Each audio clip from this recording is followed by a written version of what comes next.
हमने अभी तक रेखीय सरल आवर्त गति को पढ़ा है। अब हम पढ़ेंगे कोणीय सरल आवर्त गति, है ना। यानी कि एक किसी पॉइंट पर फिक्स कोई बिंदु एक कोण की तरफ सरल आवर्त गति करेगा, तो किस तरीके से करता है, उसके क्या क्या एग्जाम्पल होंगे, क्या समीकरणें होंगी और क्या उसके फॉर्मूले होंगे, वो हम देखते हैं। अगर आपको रेखीय सरल आवर्त गति अच्छे से आता है ना, तो समझ लो कोणीय सरल आवर्त गति तो आपको अच्छे से आ ही जाएगा, क्योंकि उसमें कुछ नहीं करना, बस उसका कॉपी पेस्ट करना है। कोणीय सरल आवर्त गति एक तरह से एंगुलर एसएचएम भी बोल सकते हैं, एक तरह से आप इसको क्या बोल सकते हैं, एंगुलर एसएचएम। एंगुलर एसएचएम कोणीय सरल आवर्त गति जिस तरीके से हमारे पास, जैसे एग्जाम्पल की बात कर ले अगर हम, तो जैसे कोई भी एक धागे से बांध करके एक बॉब ले लिया है ना, इसको अगर मैं थोड़ा सा यहाँ से डिस्प्लेस करूँ, विस्थापित करूँ ऐसे, तो ये एक एग्जाम्पल होगा सरल आवर्त गति का, जिसे हम क्या बोलते हैं, सिंपल पेंडुलम भी बोल सकते हैं, या फिर क्या बोल सकते हैं, सरल लोलक भी बोल सकते हैं। तो इसका सबसे बेस्ट एग्जाम्पल ये है। अगर इसको यहाँ से यहाँ तक ला करके छोड़ा तो ये कहलाता है इसका आयाम, ये कहलाएगा इसका आयाम। ये क्या कहलाएगी, इसकी मीन पोजीशन, माध्यावस्था, है ना, माध्यावस्था कहलाएगी। तो कोणीय सरल आवर्त गति में ये इसका आयाम, ये भी थीटा नॉट हो गया। तो यहाँ पर उसके समीकरण जब हम लिखेंगे बिल्कुल उसी तरीके से लिखेंगे कि भाई रेखीय में और कोणीय में जो संबंध होता है, जैसा मान लीजिएगा अगर हम बात करते हैं x, तो ये रेखीय में होता है, तो रेखीय के बाद कोणीय में, ये तो रेखीय में हो गया, और इधर कोणीय में क्या होता है, x की जगह थीटा, कोणीय में आ जाएगा, ठीक है। एक्सेलरेशन इधर a होता है, उधर अल्फा हो जाएगा कोणीय में, है ना। इधर v होता है, तो यहाँ ओमेगा होता था, लेकिन यहाँ ओमेगा मत लेना, क्योंकि यहाँ ओमेगा बराबर था 2π/t, ये क्या थी, कोणीय आवर्ती। तो यहाँ पर ये ले लेंगे ओमेगा, ये भी क्या है, ओमेगा है, तो ये क्या कहलाएंगे, चाल इसकी, है ना। अगर आप इसके लिए लिख रहे तो ये वाली से ओमेगा से मत लिखना, ये क्या कहलाती है, कोणीय आवर्ती, कोणीय आवर्ती कह सकते हैं। और ये क्या कहलाएगी, कोणीय चाल कह सकते हैं इसको, है ना। तो कोणीय चाल या कोणीय सरल आवर्त गति में उसकी चाल कह सकते हैं। तो इनके फॉर्मूले क्या बनेंगे, जैसे x बराबर क्या था, a sin ओमेगा t था। अगर मेरे पास x equal to a sin omega t था, या फाई नोट भी लिखना चाहो तो फाई नोट भी लिख सकते हो, है ना। तो यहाँ पे क्या हो जाएगा, x की जगह क्या बन जाएगा, ये x की जगह बन जाएगा थीटा, आयाम की जगह बन जाएगा थीटा नोट, और बेटे साइन ओमेगा टी प्लस जो भी इसका प्रारंभिक फेज होगा वो लिख देंगे, ठीक है। वेग की इक्वेशन में क्या लिखेंगे, वेग की जगह ये लिख दिया कोणीय वेग, और बेटे यहाँ पर a theta note, a omega होता था, a ओमेगा का मतलब थीटा नोट ओमेगा, और यहाँ पे cos omega t plus phi naught. त्वरण में क्या हो जाएगा, अल्फा a ओमेगा स्क्वायर का मतलब थीटा नोट ओमेगा स्क्वायर और माइनस का, और sine of omega t plus phi naught. तो ये हमें तीनों की तीनों समीकरणें सरल कोणीय सरल आवर्त गति में याद रखनी है। कोणीय सरल आवर्त गति में तीनों समीकरणें हमें याद रख के चलनी है। ऐसे ही सारे फॉर्मूलों को हम कंपेयर करके लिख सकते हैं। यहाँ पे सर इसमें क्या होता था भाई, इसमें हम लिखते थे f इक्वल टू माइनस के kx, ये लिखते थे रेखीय सरल आवर्त गति में, सॉरी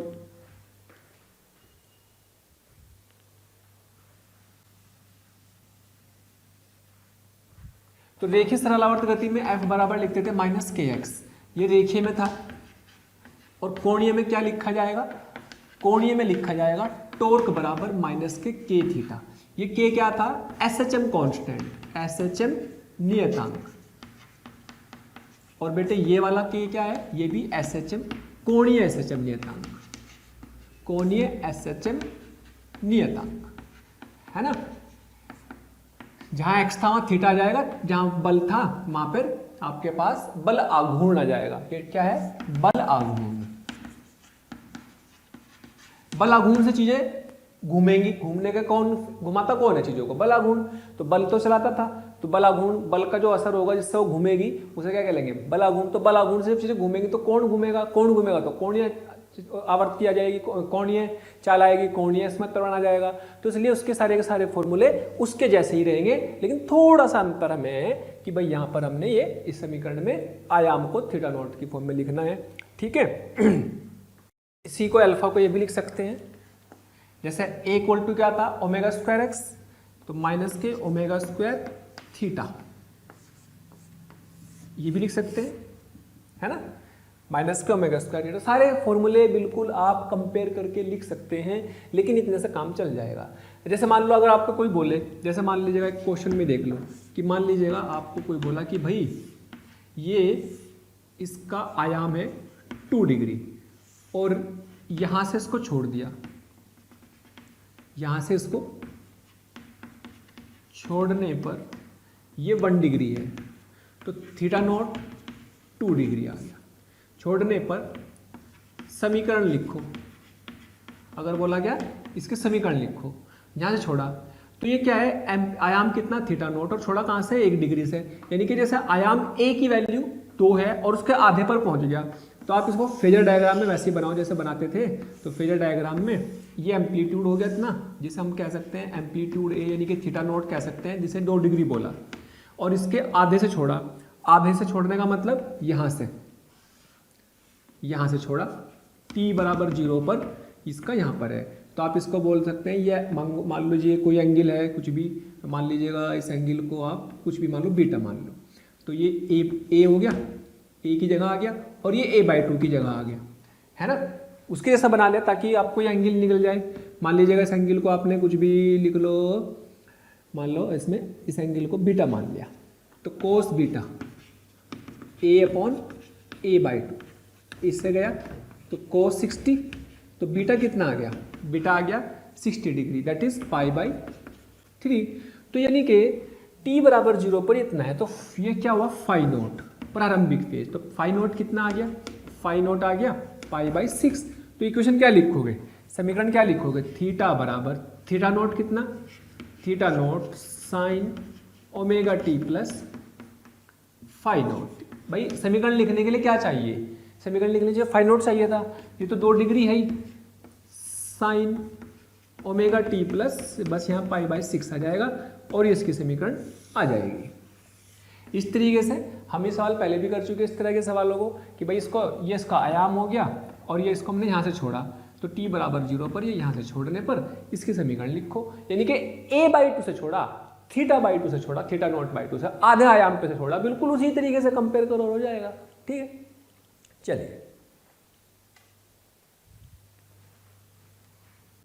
बस आपको इस बात का ध्यान रखना है इसमें कि जो कंडीशन वहां f बराबर -kx थी, वो कंडीशन यहाँ टॉर्क बराबर -k θ होगा। यानी कि हमें जो स्टेप हमने पहले बल के लिए किए थे, वो सारे के सारे बल की जगह अब हमें बल आघूर्ण के लिए करने, यानी कि सारे सवालों को रिपीट किया जा सकता है। यहाँ पर भी उसी तरीके के सवाल बना करके, टॉर्क लगा करके, बल आघूर्ण लगा करके, घुमा करके, तो बस उसी तरीके से वहाँ जहाँ पर हम x विस्थापित करते थे, यहाँ पर हमें थीटा विस्थापित करना पड़ेगा, छोटा सा थीटा विस्थापित करके, फिर हम उसके टाइम पीरियड, आवर्तकाल सब कुछ निकाल सकते हैं, समीकरण सब कुछ। इसलिए पहले रेखीय पे आपको अच्छे से प्रैक्टिस आनी चाहिए, तो इसमें आपको ज़्यादा दिमाग लगाने की जरूरत नहीं पड़ेगी, बस कॉपी पेस्ट जैसी चीज़ें चलती रहेंगी।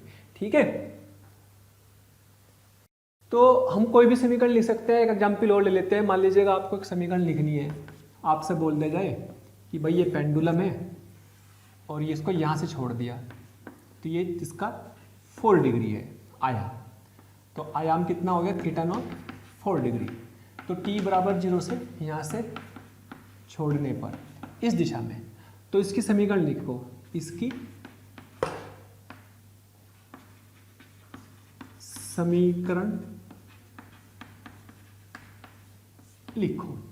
तो समीकरण की लिखनी अगर इसकी क्या होगा भाई, यहाँ से छोड़ा तो क्या बनाओ, फेजर, आयाम कितना 4, यहाँ से ये इसका आयाम है थीटा नॉट समझ लो, तो यहाँ से छोड़ा इसको, तो t बराबर 0 से यहाँ से छोड़ने पर ये क्या है, फाई नॉट हो गया कितना, π/2। तो बस इसमें तो फाई नॉट डायरेक्ट ही पता लग रहा, तो समीकरण क्या बन जाएगी, थीटा बराबर 4 degree sine omega t plus π/2, ये आंसर आ गया। तो इसके सारे सवाल वैसे ही रहेंगे जैसे पहले कर देते। एक सवाल और देख लेते हैं। मान लीजिएगा आपको बोला गया कि भाई आपने पेंडुलम को यहाँ से छोड़ा, ये आपके ले लीजिएगा 2 डिग्री ले लो और एम्पलीट्यूड है इसका 4 डिग्री, और यहाँ से छोड़ने पर ये आपका यहाँ पे इस दिशा में है, तो यानी कि t बराबर 0 से यहाँ से छोड़ दिया, यहाँ से छोड़ दिया, तो इसकी समीकरण लिखो, समीकरण लिखो। तो समीकरण लिखने में कुछ नहीं है, आपको क्या बनाना, फिगर बनाना। तो फिगर बनाओ और बस हो जाएगा काम। बस इंपॉर्टेंट क्या है कि छोड़ा कहाँ से है, छोड़ा कहाँ से। बिल्कुल उसी तरीके से सोचेंगे ना भाई, जैसे मान लीजिएगा यहाँ मीन पोजीशन होती थी, ये वाली इसकी एक्सट्रीम पोजीशन होती थी, वेलोसिटी 0 होती थी, काइनेटिक एनर्जी 0 होती थी, पोटेंशियल एनर्जी मैक्सिमम होती थी, है ना। यहाँ पे काइनेटिक वेलोसिटी मैक्सिमम हो जाएगी, काइनेटिक एनर्जी भी यहाँ पर मैक्सिमम हो जाएगी, पोटेंशियल एनर्जी 0 हो जाएगी, और यहाँ पर वेलोसिटी 0 और kinetic energy maximum, potential energy, kinetic energy 0 और ये मैक्सिमम हो जाएगी, है ना। तो बिल्कुल उसी तरीके से पार्टिकल ऐसे चलता था, ऐसे चलता था, ऐसे चलता था, यहाँ पर अगर है तो इधर जाता था उसका, जैसे हम यहाँ पर दिखाते थे। तो ठीक वैसे ही यहाँ पे सोचना है, सारी कहानी वही चलती रहेगी। तो ये यहाँ होने का मतलब यहाँ है, यहाँ इस तरफ दिशा में, इस तरफ का मतलब कहाँ होगा, इस तरफ या इस तरफ, क्योंकि इस तरफ है तो ऐसे, यानी कि शुरू में यहाँ पर है ये, है ना, शुरू में ये यहाँ पर है ऐसे। तो इसका शुरू का फेज कितना हुआ, शुरू में ही फेज ये हुआ, इनिशियल फेज। तो ये कितना हुआ, एक तरह से आधा। तो मान लो इसको एम्पलीट्यूड ए लिख लिया, इसको a/2 लिख लिया, हालांकि ये थीटा नॉट हो गया अब ये, और ये थीटा नॉट बाई 2 कह सकते हैं, है ना। तो कुल मिला के एंगल निकालना, मान लो एंगल बीटा है, तो ये एंगल बीटा कितना जाएगा, बीटा आ जाएगा π/3। तो ये π/3 आ गया, बीटा π/3, यहाँ से छोड़ा ना इसको शुरुआत में। तो शुरुआत में इसका फेज था, तो बीटा π/3 तो कितना 90 90 90 270। तो हमने के फाई नोट कितना आ गया, फाई नोट आ गया π/3 प्लस कितना, और 270 का मतलब समझते हो, 270 इंटू भाई है ना 90 90 90 और पाई बीटा ये, तो ये π/180, ये लो 9 तिया 27 9 दूनी 18, 3π/2, 3π/2।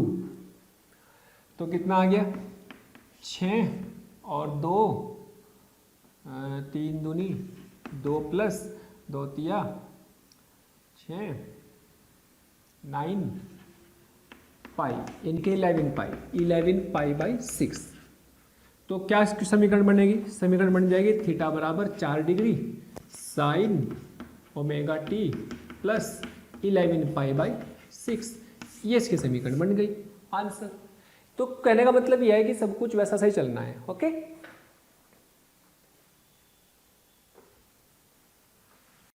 चलो जी, अब हम पढ़ते हैं, जैसे हमने देखा कि कोणीय आवर्त, सरल आवर्त गति का जो बेस्ट एग्जाम्पल था वो क्या था, सरल आवर्त गति में, दैट इज सरल लोलक। तो सरल लोलक होता क्या है, इसके लिए क्या क्या फॉर्मूले होंगे, वो हम बचपन से पढ़ते आ रहे हैं, लेकिन आज इसके ऊपर पूरी रिसर्च करते हैं, पूरी पीएचडी करते हैं, सब कुछ जानेंगे इसके बारे में, क्या क्या होता है, इसकी पूरी डिटेल जानेंगे, ठीक है, बहुत अच्छे से समझ आएंगे। तो सबसे पहली चीज़ है कि भाई सरल आवर्त गति करते हुए सरल लोलक का मतलब यह है कि एक धागे से बंधा हुआ एक बॉब लिया जिसका द्रव्यमान m है और धागे के मास क्या है, भारी है। तो जब हम इसको इसकी माध्यावस्था है, माध्यावस्था मीन पोजीशन है ना, ये इसकी माध्यावस्था है ना। अब मान लीजिएगा ये कहीं यहाँ तक हमने यहाँ से लाके छोड़ा, तो ये इसका क्या कहलाएगा, थीटा नोट, इसका आयाम कहलाएगा। लेकिन अगर ये किसी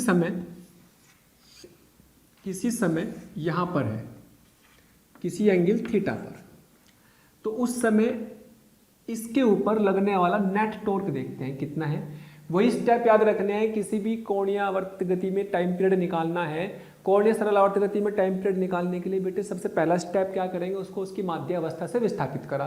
ये इसकी माध्यावस्था है, इसको यहाँ से यहाँ विस्थापित किया, small angle theta, small angle छोटा सा एंगल थीटा में विस्थापित करने पर अब यहाँ पर कुल टॉर्क शून्य देखेंगे, क्योंकि यहाँ पे क्या होगा, नेट टॉर्क शून्य था मीन पोजीशन पर। अब यहाँ पर नेट टॉर्क निकालेंगे, यहाँ पर नेट टॉर्क निकालेंगे, वो थीटा के प्रोपोर्शनल आना चाहिए और टॉर्क की डायरेक्शन इसकी तरफ होनी चाहिए, मीन पोजीशन की तरफ।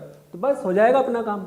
इसका मतलब ये हुआ कि भाई इसमें एक तो टेंशन है और इसमें एक नीचे की तरफ mg है, ये तो हुआ। और अगर हम बात करें तो भाई ये L है और ये। थैंक यू सो मच प्यारे स्टूडेंट्स, हमें इतना प्यार देने के लिए। डेली हजारों स्टूडेंट्स हमारे वीडियो लेक्चर देख करके लाभान्वित हो रहे हैं। हमारी आपसे रिक्वेस्ट है कि आप हमारे डिस्क्रिप्शन बॉक्स में जा करके हमारे लिंक को क्लिक करें, अपना एनरोलमेंट सुनिश्चित करें। जो स्टूडेंट्स डाउट सॉल्विंग और स्टडी मटेरियल के लिए भी इच्छुक हैं, वो हमारे प्रीमियम कोर्स के लिए अप्लाई करके ज्वाइन कर सकते हैं। L cos थीटा और ये L sin थीटा, ये तो हो गया। तो torque at theta, net torque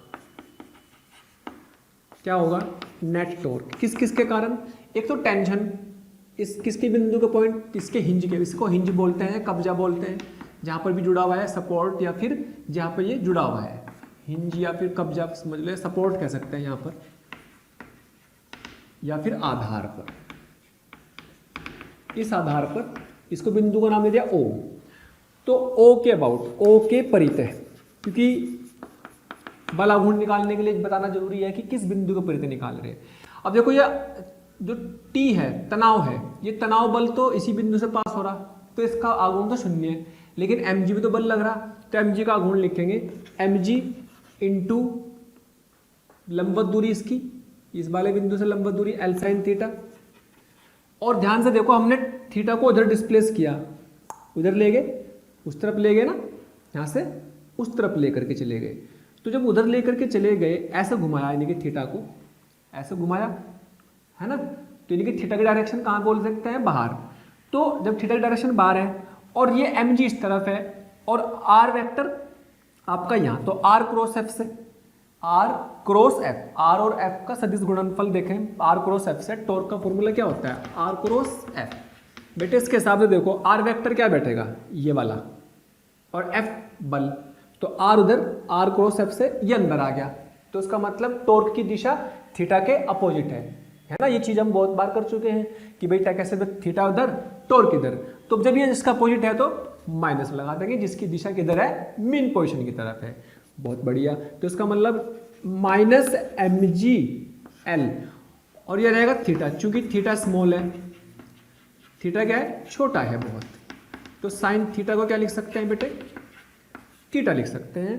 तो टॉर्क बराबर आ गया माइनस mg L थीटा। ये क्या कहलाएगा, ये कहलाएगा आपका K ऑफ SHM। जब ये K SHM आ गया, अब आपको पता है कि जो काम द्रव्यमान का रेखीय गति में होता है, जो काम द्रव्यमान का रेखीय गति में होता है, ये रेखीय गति में होता है, ठीक। तो यहाँ पर रेखीय गति के बाद यहाँ पर कोणीय में क्या हो जाएगा, कोणीय में m की जगह कौन बन जाएगा, I, दैट इज जड़त्व आघूर्ण, जड़त्व आघूर्ण, वो काम यहाँ जड़त्व आघूर्ण का हो जाएगा। जो काम यहाँ पर T equal to 2 pi under root m by k होता था, K ऑफ SHM, यहाँ पर भी हो जाएगा 2 pi under root I of K SHM, K SHM। लेकिन ये किससे कंपेयर करते थे आप, ये करते थे आप इक्वल टू माइनस के एक्स से, और ये कहाँ से करते हैं, जब आप टॉर्क इक्वल टू माइनस के थीटा आ जाएगा, तो आपके पास टाइम पीरियड का फॉर्मूला आ जाएगा। तो ठीक वैसे ही यहाँ पर ये के SHM आ गया, ये थीटा आ गया, तो उससे कंपेयर करने पर टाइम पीरियड का फॉर्मूला क्या बन जाएगा, 2 pi under root of I upon कितना, के ऑफ SHM।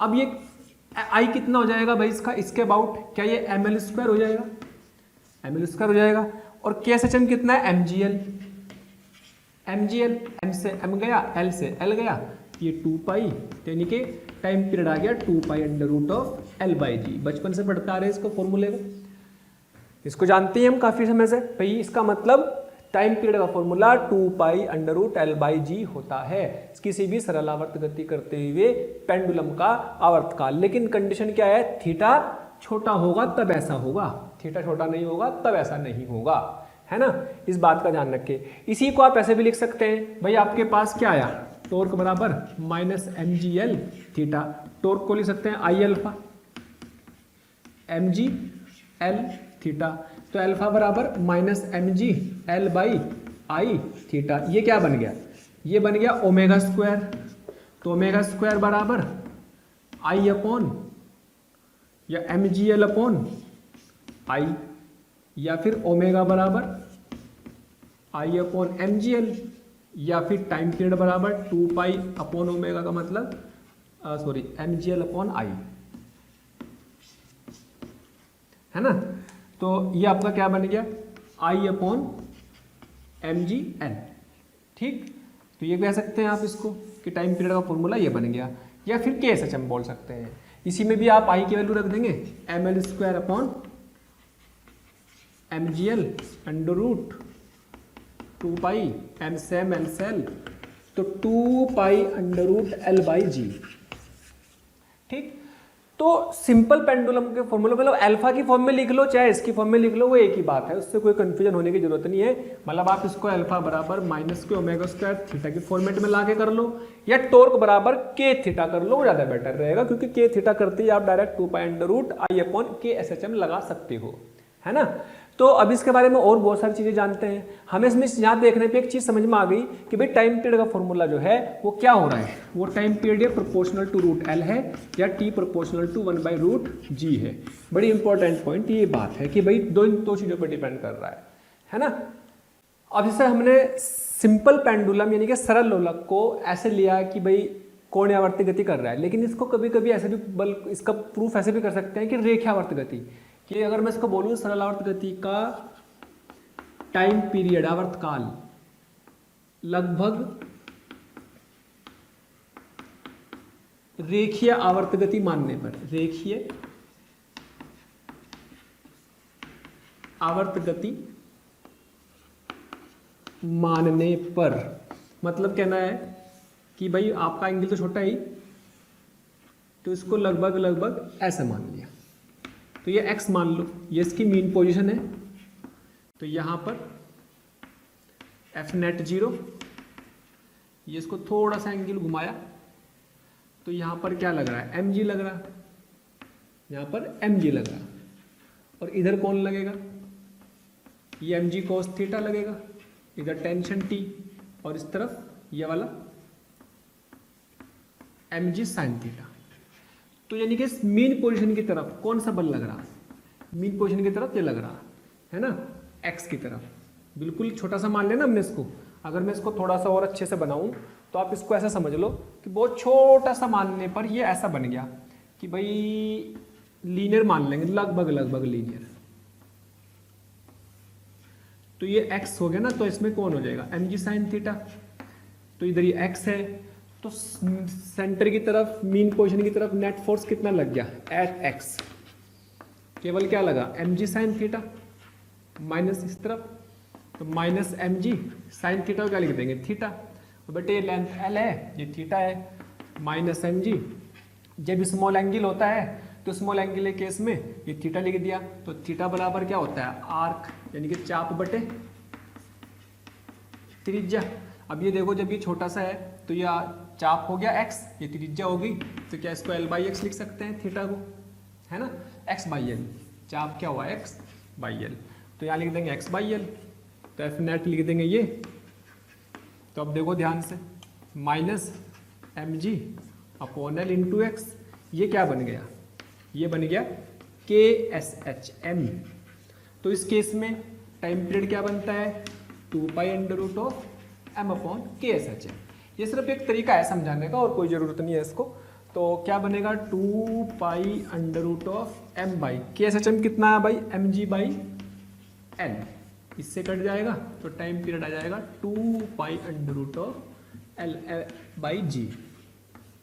ठीक है, तो इंपॉर्टेंट फिर वही आ गया, फॉर्मूले में कोई दिक्कत नहीं है, बस थोड़ा समझाने की बात है कि इसको रेखीयावर्त गति मान करके भी कर सकते हैं। अगर एंगल छोटा हो, एंगल बड़ा होगा फिर नहीं कर सकते, फिर आपको कोणीयावर्त गति के हिसाब से करने में फायदा रहेगा और फिर उसका फॉर्मूला ज़्यादा एंगल होगा बड़ा तो फिर उसका फॉर्मूला भी बादल अलग हो जाएगा, फिर ये भी नहीं रहता, किसी भी चेंजेज हो जाते हैं। क्या होगा वो देखेंगे बाद में, फिलहाल तो हमारे कोर्स में ये वाला ही मान करके चलो कि ये है। अब जैसे मान लो मैं आपसे बोलूँ कि भाई ये एक बॉब है, इसमें पानी भरा हुआ है ना, मान लो पानी भरा हुआ है, इसकी लेंथ L है, इसका मास है m, बताओ इसका टाइम पीरियड क्या होगा? क्या इसका टाइम पीरियड L/G हो जाएगा? यस। अब मैंने कहा कि इसमें छेद हो रहा है, अगर इसमें छेद हो रहा है तो इसका ये जो पानी है ये कुछ इस लेवल पर आ गया, तो बेटे इसकी इफेक्टिव लेंथ यहां तक होगी, ये L इफेक्टिव यहां तक है, सेंटर ऑफ मास तक इसके। तो बताओ इसमें जब ये मास कम हो गया, पानी का वेट कम हो गया, तो इसका टाइम पीरियड घटा या बढ़ा? तो जाहिर सी बात है कि भाई अब इसका सेंटर ऑफ मास यहाँ तो नहीं रहेगा, थोड़ा नीचे चला जाएगा, नीचे चला जाएगा सेंटर ऑफ मास, तो क्या होगा? लेंथ बढ़ गई, लेंथ बढ़ गई इसका मतलब यहाँ तक, तो टाइम पीरियड क्या बन जाएगा? 2π√L इफेक्टिव, जो प्रभावी लंबाई है वो बढ़ गई, यानी कि टाइम पीरियड बढ़ गया। और जब टाइम पीरियड बढ़ गया तो जैसे जैसे खाली होता जाएगा, जब ये खाली हो जाएगा, तो जब ये खाली हो जाएगा तो उस समय फिर से सेंटर ऑफ मास ही आ जाएगा, सेंटर ऑफ मास ही आ जाएगा, तो L इफेक्टिव फिर से वही बन जाएगी L के बराबर। तो टाइम पीरियड पहले तो क्या हुआ, कौन ये था, फिर वो जैसे जैसे लीक हो रहा है, ये क्या हो गया, यहाँ से पानी पानी एक तरह से लीक हो रहा है, लीक हो रहा है। तो टाइम पीरियड में क्या क्या फर्क पड़ा? तो टाइम पीरियड पहले तो बढ़ा, टाइम पीरियड पहले बढ़ा, फिर टाइम पीरियड उसके बाद घटा, तो टाइम पीरियड फिर से क्या बन गया, फाइनली क्या बन गया? 2π√L/G, 2π√L/G, और फिर से टाइम पीरियड घट गया, फिर से वही आ गया जो पहला था, यानी कि पहले बढ़ा, फिर बढ़ने के बाद घटा, और घट के फिर से 2π√L/G हो गया है। ठीक है, क्योंकि सेंटर ऑफ मास की जो दूरी है वो चेंज होगी फिर से, क्लियर? तो इसका मतलब इसमें आप लेंथ पर भी डिपेंड करता है, और जी भी बदल सकता है, जी बदलेगा तो जी के हिसाब से भी आंसर बदल जाएंगे। लेकिन जैसा कहीं पे भी किसी और अलग अलग जगहों पे जाएंगे जहाँ पे जी का मान अलग अलग हो, तो फिर उसका मतलब उसका पेंडुलम का टाइम पीरियड भी अलग अलग हो सकता है। लेकिन लंबाई पर कैसे प्रभाव पड़ेगा ये हमने देख लिया है। ओके,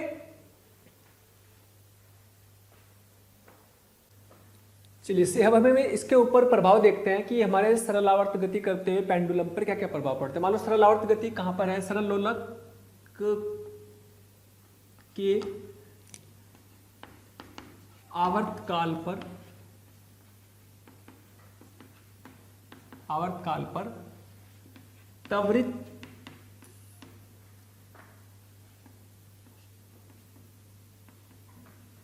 फ्रेम में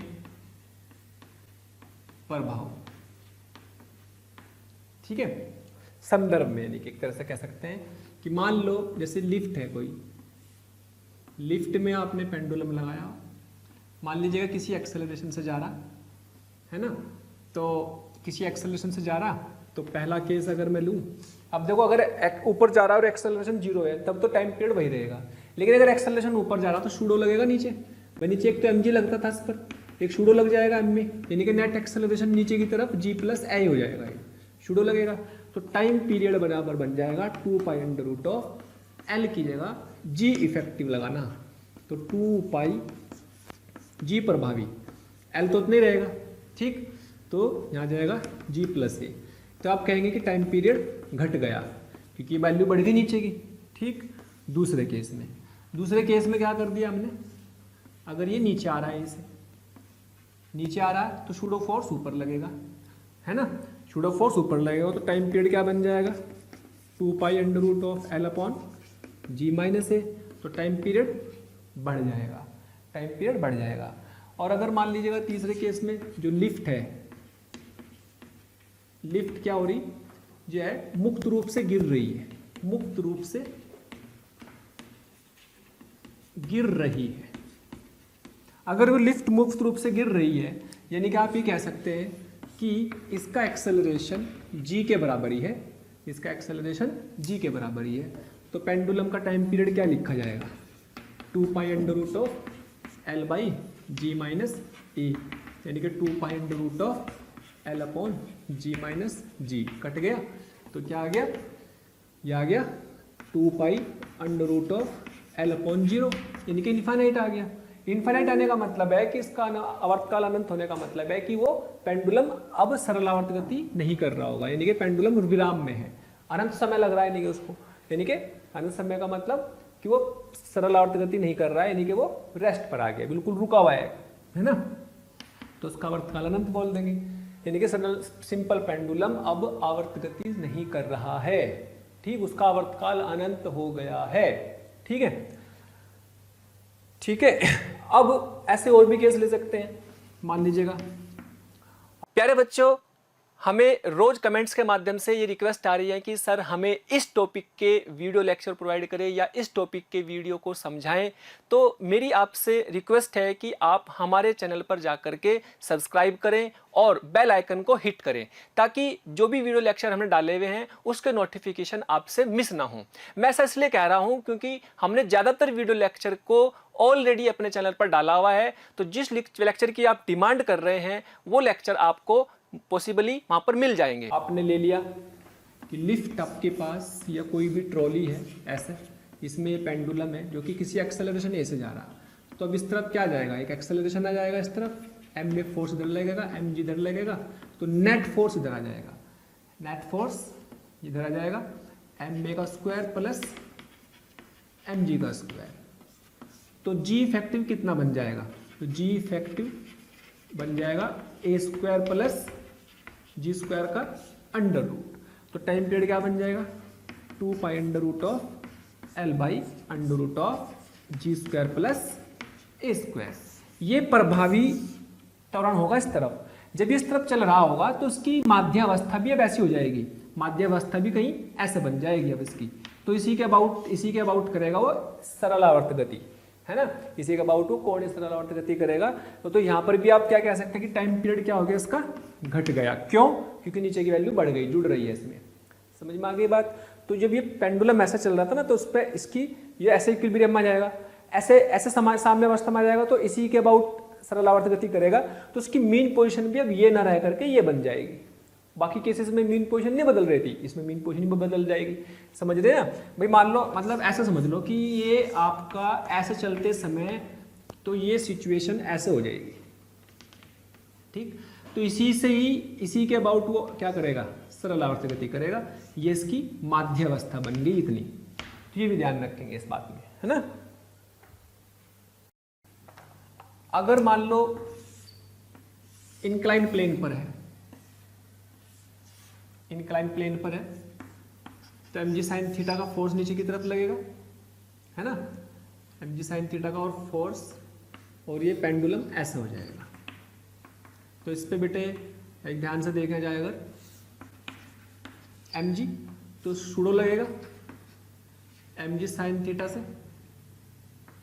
ये सूडो लग गया, F P S pseudo force, और इधर कौन सा लग जाएगा, एक ये लग रहा एम जी साइन थीटा, इससे इसकी छुट्टी हो गई, इधर कौन सा बचा एम जी कोस थीटा, ठीक है। तो इस पर जो फोर्स लग रहा है ये लग रहा है, यानी कि इस पर नेट एक्सेलरेशन कितना आ गया जी साइन थीटा आ जाएगा, तो कुल मिला के जो टाइम पीरियड हो जाएगा इसका 2 pi under root of l upon g cos theta आ जाएगा। तो ये अपना एक इम्पोर्टेंट केस है, जब कोई सैंपल पेंडुलम किसी ब्लॉक पे उसमें आप फ्रिक्शनलेस सरफेस पर से स्लिप हो रहा है, तो उस केस में क्या आ जाएगा, इस पर जो है नेट फोर्स जो लगेगा एम जी साइन थीटा के हिसाब से लगता रहेगा, और फिर उसके अकॉर्डिंगली उसका time period L upon g cos theta हो जाएगा। क्लियर, इतनी बात समझ में आ गई, ठीक है। चलिए, अगर हमने सरल आवर्त गति करते हुए सरल लोलक के लिए या सिंपल पेंडुलम के लिए कुछ केस देखे कैसे कैसे आवर्तकाल पर प्रभाव पड़ता है।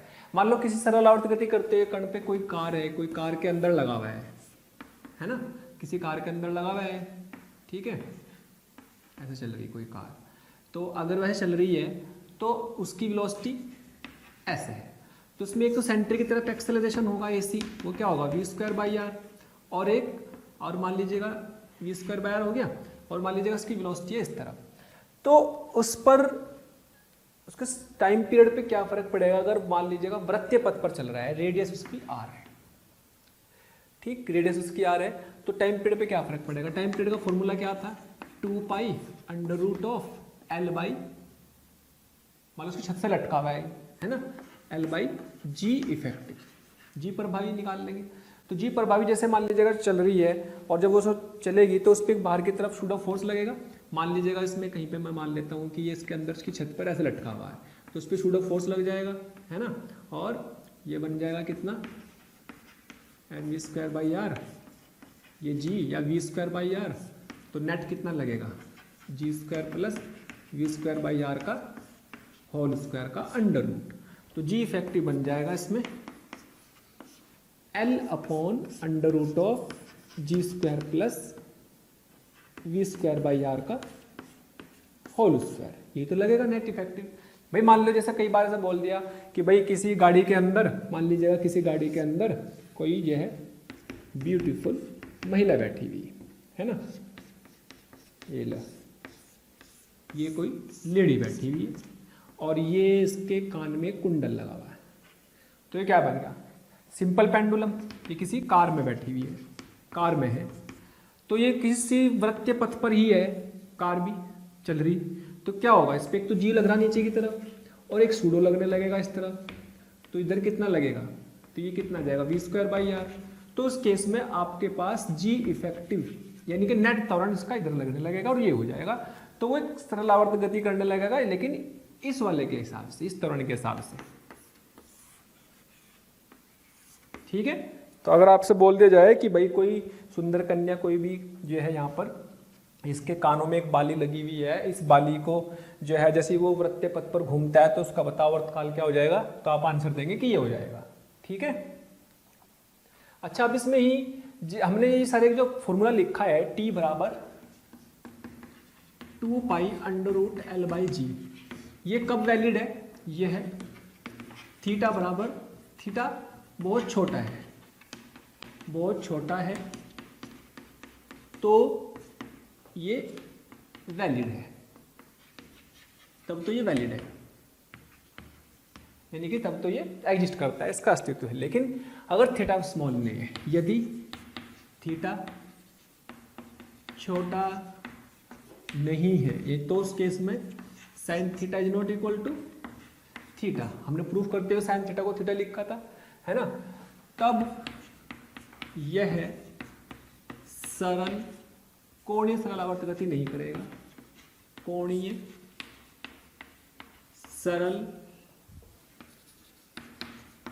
आवर्त गति नहीं करेगा, बट परंतु दोलन करेगा, दोलन करेगा, ये कंफर्म है। तो दोलन करेगा तो उसका भी आवर्तकाल होगा, तब दोलनों का आवर्तकाल जो मैं लिख रहा हूं याद रखना है, टी नोट यानी कि 2 pi under root L by g bracket में 1 प्लस 1 बाई 2 का square sine square theta naught by 2।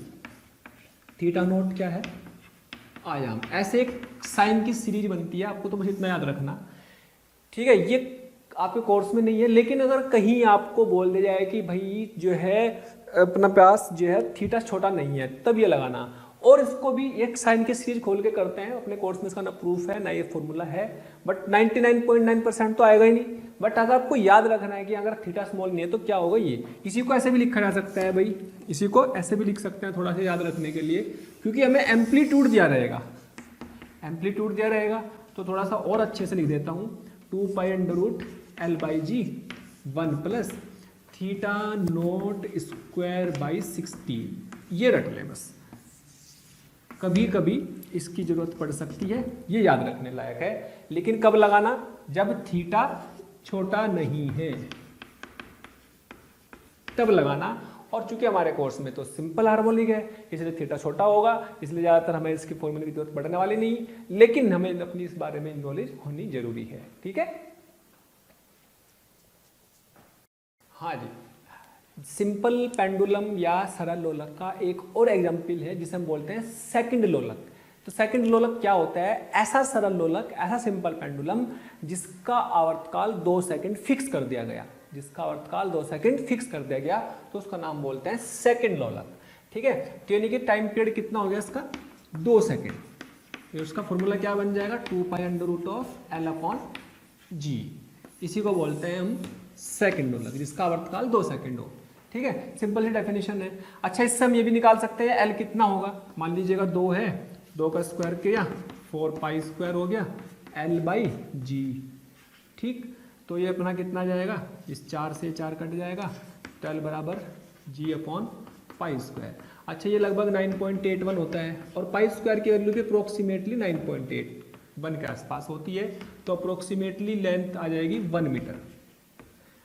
यानी कि सेकंड लोलक की लेंथ लगभग कितनी होती है 1 मीटर होती है। This is length is 1 metre approximately on earth, पृथ्वी पर, क्योंकि पृथ्वी पर हमने जी को 9.8 लिया हुआ।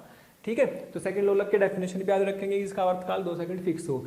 कभी कभी बोल देता है कि सेकंड लोलक का आवर्तकाल गर्मियों में बढ़ जाएगा घट जाएगा। सोचो, या किसी भी आवर्तकाल किसी का भी गर्मी अगर बढ़ जाएंगी, गर्मियों में क्या होगा, लंबाई बढ़ सकती है, उसमें प्रसार हो सकता है, लंबाई बढ़ेगी तो आवर्तकाल बढ़ जाएगा, यानी कि स्लो हो जाएगा। समय ज़्यादा हो गया तो मतलब धीरे हो जाएगा, धीमा हो जाएगा।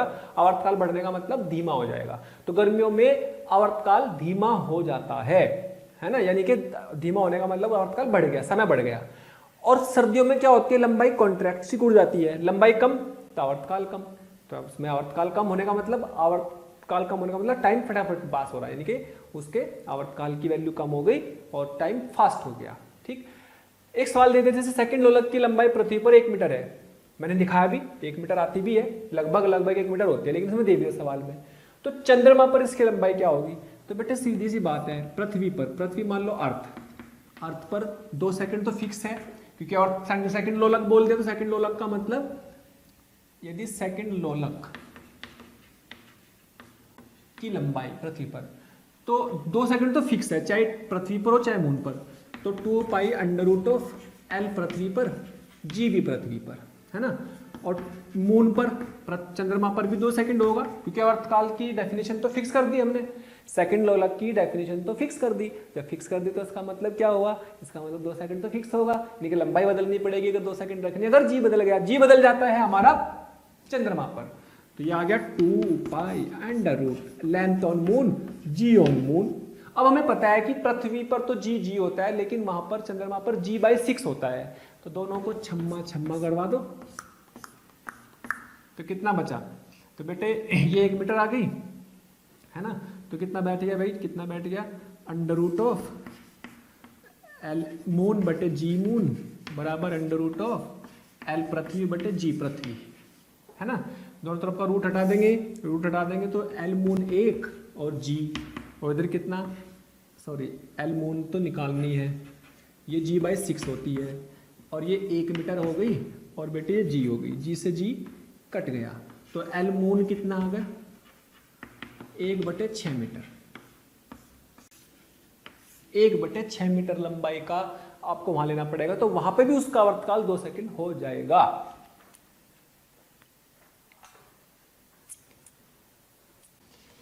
चलो जी, आपको एक सिंपल पेंडुलम दिया हुआ है, एक सरल आवर्त गति करता हुआ सरल लोलक दिया हुआ है, यहां से उसको छोड़ दिया गया, लेकिन बीच में एक दीवार है, तो ये यहां से जाएगा और फिर वापस भी आएगा, तो कुल उसका आवर्तकाल बताना। तो बहुत सिंपल सी बात है कि भाई इसका आवर्तकाल वैसे तो t बराबर कितना होगा, अगर ये दीवार नहीं होती L/G होता, लेकिन टाइम पीरियड t है, लेकिन ये यहाँ से जाएगा ऐसे, तो t/4 लगेगा, और यहाँ पर जो लंबाई आएगी वो कितनी आएगी, L/4 के हिसाब से आएगी। तो मान लीजिए यहाँ तो t/4 आया जाने का, और जाने के बाद आने का भी t/4 होगा, लेकिन यहाँ पे मान लीजिएगा इसका टाइम पीरियड इतनी लंबाई के हिसाब से, ये इतना सरल लोलक हो गया, तो इतनी लंबाई के हिसाब से ये t1 आया, तो t1/4 मान सकता हूँ, और वापस t1/4 जाएगा भी, तो t1 कितना होगा। तो t तो हमें दिख रहा है भाई 2 पाई अंडर रूट L/G होता है, लेकिन t1 कितना होता है इतनी लंबाई के हिसाब से, t1 हो जाएगा 2 पाई अंडर रूट L/4/G, तो ये t1 बराबर आ गया 2 पाई, ये 4 बाहर आ जाएगा, तो 2 अंडर रूट L/G, ये कट गया, है ना। तो कुल मिला के जो टोटल टाइम हो गया, टाइम पीरियड यानी कि आवर्तकाल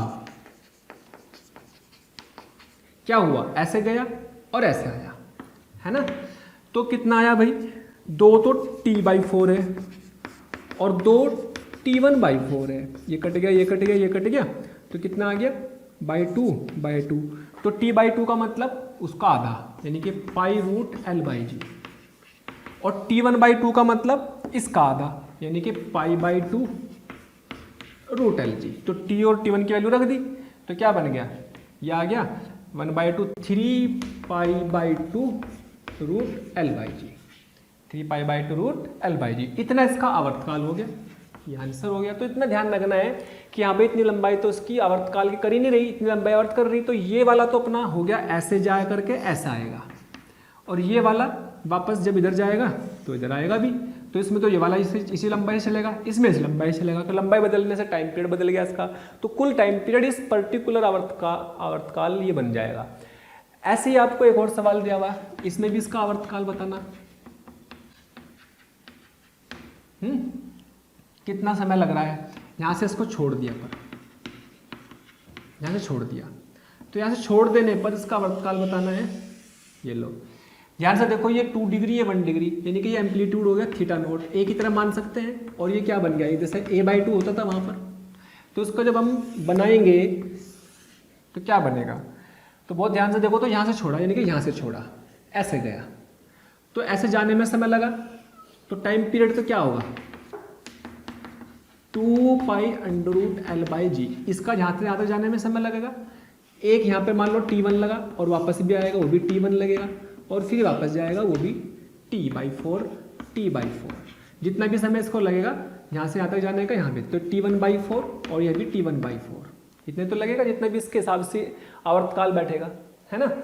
तो कुल मिला के इस समय तो निकालना, बस हमें इस समय को निकालना है। ये तो हमें दिख रहा है, ये वाला समय तो हमें दिख रहा है, ये समय निकालना है, ये जाने का और ये आने का, और जोड़ देना। ये तो हमें दिख रहा है कि भाई t/4 बन जाएगा इसका, लेकिन यहाँ पर तो ये इसके a/2 तक जा रहा, और हमें पता है कि यहाँ पर ये t/12 होता है, अगर आपको याद हो t/12 आधे तक पहले भी किया हमने।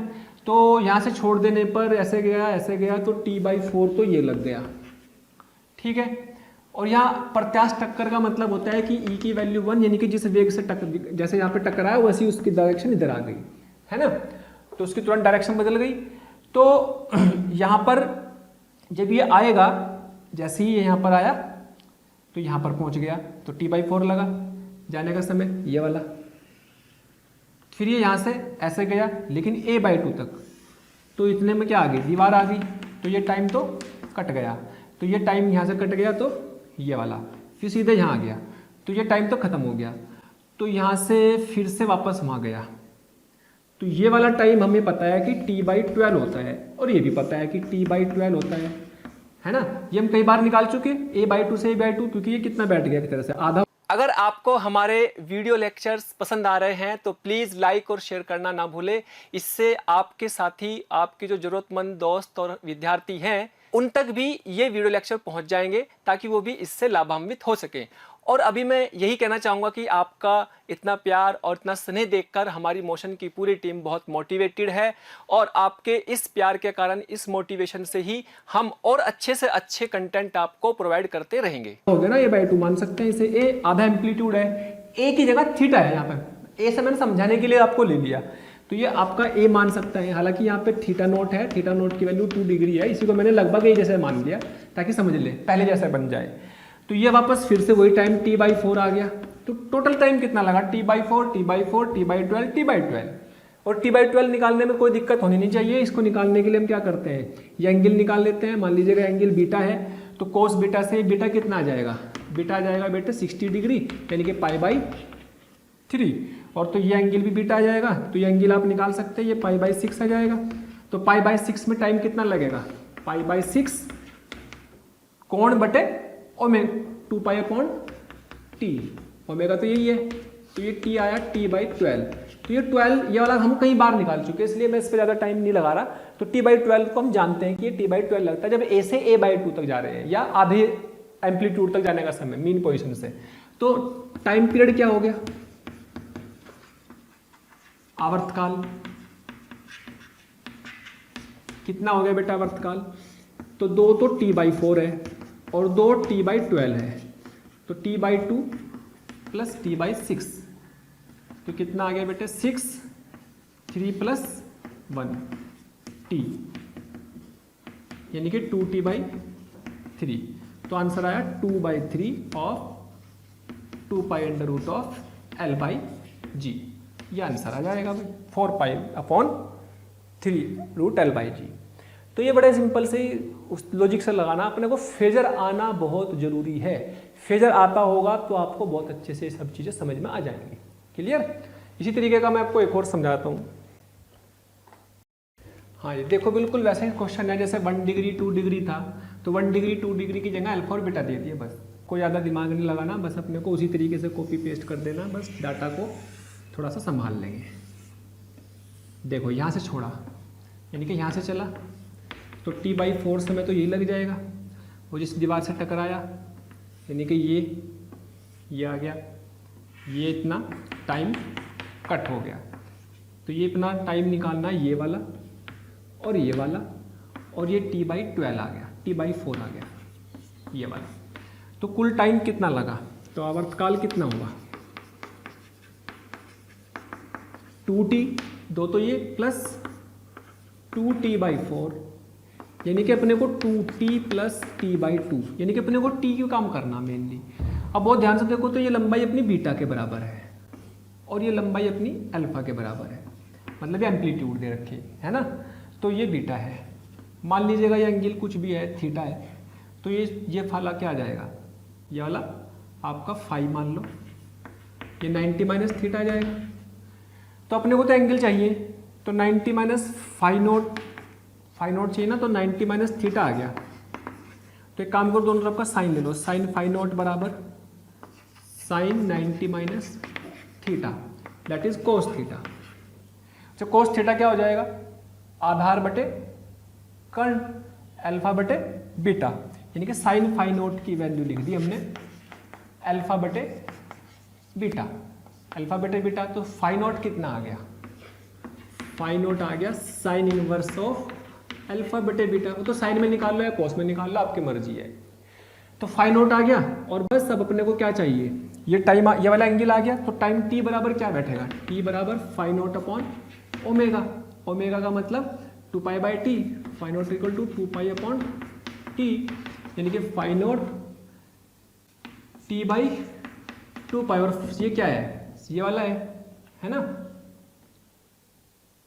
और अपने को क्या चाहिए, फाई नोट की वैल्यू रख देंगे sine inverse of alpha upon beta into t divide by 2π। तो टोटल टाइम पीरियड क्या बना? 2t + t/2। t कितना भाई? t कितना भाई? ये वाला, यानी कि t into 2π sine inverse alpha बटे बीटा प्लस ये t/2, और इससे ये 2 से 2 गया, t को मान ले लेंगे, तो 1/2 प्लस, और यहाँ पे क्या बचेगा 1/2 और 1/π sine inverse alpha upon beta. t की वैल्यू हमें पता है क्या होती है, t की वैल्यू होती है बेटे 2π √L/g 1/2 plus 1/π sine inverse alpha upon beta. तो कैलकुलेशन थोड़ी सी बढ़ गई, बाकी कंसेप्ट सारा वही है जो जो पहले था, है ना। कंसेप्ट में कोई दिक्कत वाली बात नहीं है। ओके, ये आंसर आ गया इसका।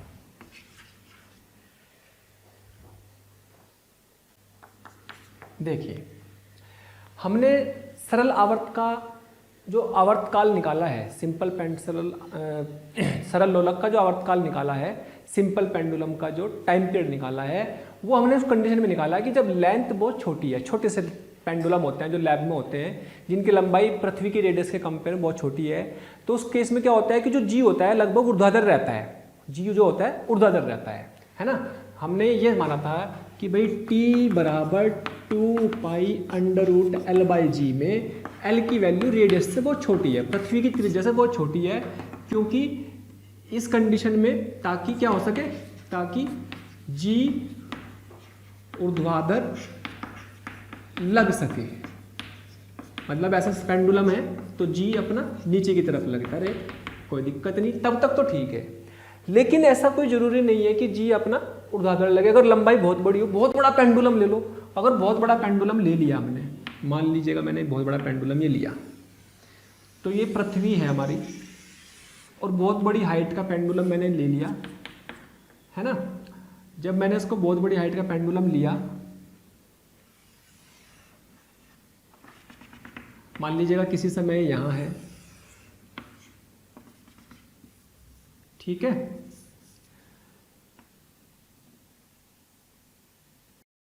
हाँ जी, ये बीच का जो गैप है ना वो काट देना इसमें। चलिए अब हमें ये देखना है कि भाई सरल लोलक जो है, तो सरल लोलक की लंबाई अगर बहुत बड़ी हो, पृथ्वी की त्रिज्या से बड़ी हो, तो हमारे लिए ये फॉर्मूला काम नहीं करता, क्योंकि ये तब है जब हमारा लेंथ बहुत छोटी हो। तो अगर बड़ी हो तो क्या होगा भाई, अगर बड़ी लेंथ होगी, यदि एल बहुत बहुत बड़ी हो रेडियस से, तब टाइम पीरियड का फॉर्मूला बेटे ये याद रखना है, √1/g 1/L + 1/RE। ये फॉर्मूला आपका जनरल फॉर्मूला है, इससे सारा फॉर्मूला बन जाएगा हमारा, ठीक है। अब देखो जब बहुत बड़ी लंबाई का है तो उस केस में मान लीजिएगा ये इसकी लेंथ है, तो ये इसकी लेंथ है, तो मान लीजिएगा, लेकिन थीटा बहुत छोटा सा दिया हमने, थीटा बहुत छोटा सा दिया, तो जब बहुत छोटा सा दिया हमने थीटा को, तो ये एंगल मान लीजिएगा फाई है थीटा। तो इस पूरे त्रिभुज को देखो, ये इस त्रिभुज का ये दोनों का सम इसके बाह्य कोण के बराबर होगा। ये बाह्य कोण है, बहिष्ठ कोण है इसका, तो बहिष्ठ कोण के समान होगा इन दोनों का। अच्छा ये शीर्षाभिमुख है तो जितना ही होगा उतना ही होगा। इससे हमने क्या करा, इस लंबाई को आगे बढ़ाते हुए इस पे एक लंब डाल दिया और ये इसकी लंबवत दूरी निकाली। क्यों निकाली समझें, क्योंकि हमें क्या निकालना, आवर्तकाल। तो हमें पहले प्रूफ करना पड़ेगा कि भाई टॉ = k थीटा। तो टॉर्क निकालने के लिए क्या करेंगे, टॉर्क के लिए क्या होगा भाई, टॉर्क बराबर, यानी कि बलाघूर्ण क्या होता है, बल गुणा लंबवत दूरी। बल किधर लग रहा, mg इधर लग रहा, इसकी लंबवत दूरी कितनी बैठेगी ये, तो बल कितना mg इंटू OP लंबवत, इसको O मान लो, OP लंबवत दूरी, और बल ये है तो बल गुणा लंबवत दूरी, और दिशा सेंटर की तरफ है ना, मीन पोजीशन की तरफ। जो मीन पोजीशन की तरफ रहेगी तो माइनस लगा दिया, क्योंकि हमने थीटा उधर घुमाया, बल आघूर्ण की दिशा अपोजिट होती है थीटा के। तो यहाँ पर क्या आएगी, -mg into L sin theta plus phi. तो यहाँ पर अपने को अब वही है कि टॉर्क आपका -mg L theta plus phi लिख सकते हैं, क्योंकि थीटा एंड फाई छोटे हैं, दोनों क्या हैं, छोटे एंगल हैं, छोटे हैं, तो इसलिए हमारे पास ये जो दूरी है ये भी लगभग सीधी मान सकते हैं, x को भी, तो इसको सीधे मान सकते हैं। तो क्या बन जाएगा भाई, थीटा बराबर क्या बन जाएगा, थीटा बराबर x/L, ये त्रिज्या बन जाएगी और ये चाप बन जाएगा। तो टॉर्क बराबर आ जाएगा -mg L कितना, थीटा की जगह चाप बटे त्रिज्या x/L प्लस फाई को भी चाप बटे त्रिज्या। तो चाप कितनी, ये त्रिज्या कितनी r, तो कितनी आ जाएगी, ये अपने पास आ जाएगी x/r, ठीक है। और अगर हम इसमें थोड़ा और ध्यान से देखें तो यहां से हमने थीटा कॉमन ले लिया, क्योंकि हमें प्रूफ करना टॉर्क प्रोपोर्शनल टू समानुपाती थीटा के है। तो यहां ले लेंगे -mg L और 1 प्लस फाई को लिख लेंगे x/r, और इसको लिख लेंगे थीटा को x/L। थीटा बाहर आ जाएगा, x कट जाएगा, और ये अपने पास आ जाएगा -mg और 1 प्लस ये L/RE थीटा। ये क्या बन गया सारा, थीटा के साथ मल्टीप्लाई में, दिस इज KSH। तो टाइम पीरियड क्या बन जाएगा, 2π √I/KSH। तो I तो कितना बैठेगा, ml²,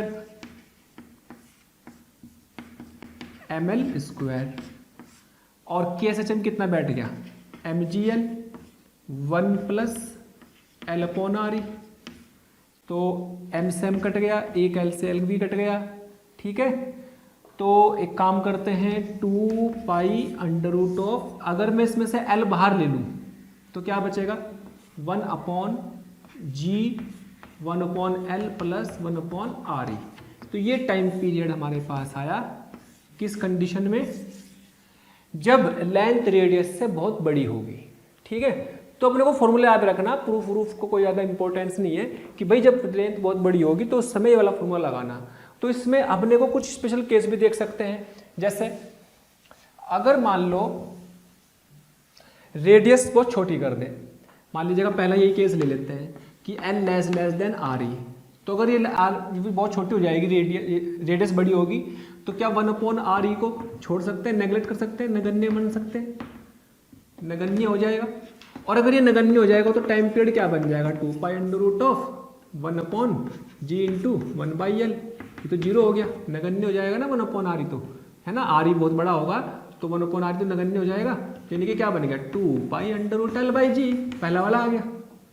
लेकिन दूसरा भी याद रखेंगे कि अगर लेंथ बहुत बहुत बड़ी हो रेडियस से, और मानना कि लेंथ कितनी ले ली, अनंत ले ली, अनंत लंबाई का पेंडुलम अगर हो, तो अनंत लंबाई के पेंडुलम का टाइम पीरियड अनंत नहीं होता। तो यहां से पता लगेगा time period equal to 2π√1/g 1/∞ plus 1/r। तो इसका होता है 2π√r/g। तो याद रखना कि अनंत लंबाई के पेंडुलम का टाइम पीरियड 2π√r/g होता है। और r की वैल्यू पता हमें कितनी होती है, 6400 किलोमीटर। 6400 किलोमीटर को मीटर में ये 9.8, तो ये सोल्व करके आएगा लगभग 84 मिनट, 83 पॉइंट समथिंग आता है, लगभग 84 मिनट आ जाएगा। अच्छा, अगर लेंथ को रेडियस के बराबर ही ले लें, अगर लेंथ को रेडियस के बराबर ही ले लें, अगर लेंथ को रेडियस के बराबर ले लें, तो टाइम पीरियड क्या बैठेगा 2π√1/g 1/re प्लस 1/re। तो कितना आ जाएगा 2π√re/2g, ये तो बैठेगा re/2g। अब re/2g को भी बहुत ध्यान से देखो, तो ये क्या बैठेगा 2π√re/g डिवाइड बाई √2, यानी कि इसकी वैल्यू तो हम निकाल चुके हैं लगभग कितनी 84 मिनट, 84 मिनट डिवाइड बाई √2, इसको डिवाइड करेंगे तो लगभग आएगा 60 मिनट, तो लगभग 1 आवर। तो फिर इसका टाइम पीरियड हो जाएगा 1 घंटा।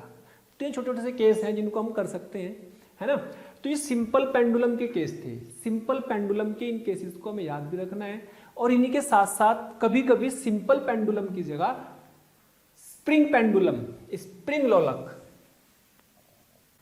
स्प्रिंग लोलक क्या होता है उसमें भी थोड़ा सा जान लेते हैं। हम पहले से जान चुके हैं ऑलरेडी कि भाई हमें पता है कि अगर आपके पास कोई स्प्रिंग है जिसका मास सेम है, ऐसे लटकाया हुआ है, मीन पोजीशन होती है यहाँ पर, नेचुरल लेंथ होती है, इतनी बात हम पहले से जानते हैं। और ये भी बात जानते हैं कि इसका टाइम पीरियड 2π√m/k होता है ना, जिसमें स्प्रिंग मास लेस है।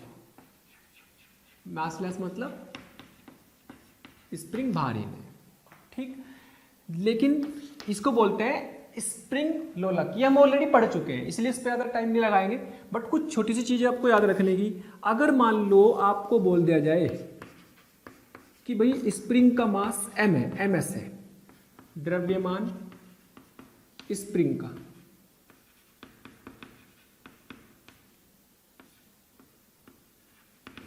तो तब उसका टाइम पीरियड क्या होता है 2π√m + ms/3/g। तो बस इसमें आपको स्प्रिंग के द्रव्यमान को m + ms/3 जोड़ देना होता है, इतना याद रखना। हालांकि ये अपने कोर्स में है ही नहीं भार वाला स्प्रिंग, तो इसलिए 99% चांस तो केवल इसके हैं, ये तो आएगा ही नहीं।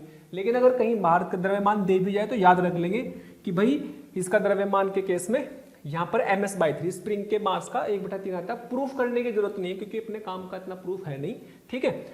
इसी के साथ हमारे पास मान लीजिएगा इसको बोलते हैं 2 ब्लॉक, एक m1 एक m2, है ना। इसमें स्प्रिंग कांस्टेंट को दबा के छोड़ दो, ऐसे हम करेंगे, सरलावर्ती गति करेंगे। तो इसका टाइम पीरियड जो होता है वो होता है √m m1 m2 upon m1 plus m2 into के। इसको बोलते हैं रिड्यूस, इसको बोलते हैं कम हुआ वाला मास, घटा हुआ मास। तो 2 pi under root of mu by k बोल देते हैं, जिसमें म्यू बराबर m1 m2 upon m1 plus m2 होता है। तो ये भी क्या है, एक तरह का स्प्रिंग पेंडुलम ही है, लेकिन इसमें हमेशा इसको सोल्व करते हैं ना तो मास की वैल्यू इन दोनों के योग से कम ही आएगी। देख लो डिवाइड हो रहा है m1 प्लस m2 से, तो इसको बोलते हैं रिड्यूस्ड मास, रिड्यूस्ड मास या फिर घटा हुआ द्रव्यमान। कभी भी इनके योग से बराबर नहीं बैठता, m1 प्लस m2 नहीं बैठेगा, कम बैठेगा। इसको दबा के छोड़ दो, ऐसा ऐसा सरल आवर्त गति करेगा ये, ठीक है। तो ये कुछ स्प्रिंग पेंडुलम के केस हैं जो हम पहले भी पढ़ चुके हैं, लेकिन उसमें ये दोनों केस अपने आप याद रखेंगे, इनके टाइम पीरियड के फॉर्मूले याद रख लेंगे बस, ठीक है। तो अपने काम चल जाएगा, ओके। तो प्यारे बच्चों, अगर आप चाहते हैं कि आपको किसी भी टॉपिक के लाइव डिस्कशन, वीडियो लेक्चर या स्टडी मटेरियल की जरूरत है, तो कृपया आप हमें इस नंबर पर कॉल कर सकते हैं 18002121 799 18002121 799।